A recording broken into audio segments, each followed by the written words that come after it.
Mais qui a brûlé le bouc de Gavle? C'est une nouvelle tradition et nous partons en Suède. Depuis 1966, la ville de Gavle, en Suède, construit un immense bouc en paille. Comme vous pouvez le voir sur cette image, il a l'air très sympathique et pourtant il est victime d'une tradition très surprenante. Chaque année, le défi est à relever. Il faut brûler le bouc de Gavle. Qu'est-ce qui a rendu Gavlebocken, le bouc en question, si populaire au fil des ans? Il a été brûlé pas moins de 30 fois depuis 1966. Spoil alerte, c'est illégal. Mais pour ces raisons, il est devenu un phénomène mondial. Cette tradition a été inspirée du Julbok, qui est donc une tradition païenne qui honorait les dieux. Mais quel dieu avait des chèvres qui tiraient son char?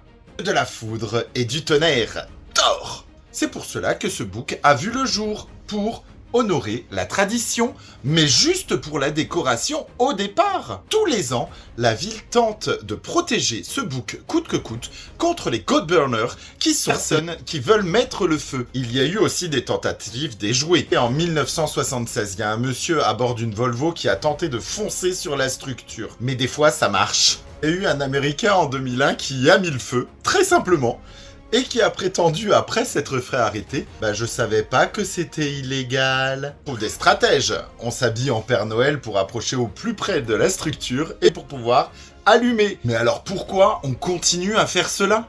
Il s'agit d'une forme de tradition anarchique. Un défi contre les autorités. Mais comme je l'ai dit auparavant, aussi un acte de folklore urbain par rapport au dieu Thor. Ne pas croire que les anciennes croyances ont toutes disparu. C'est du coup la question qui se pose tous les ans.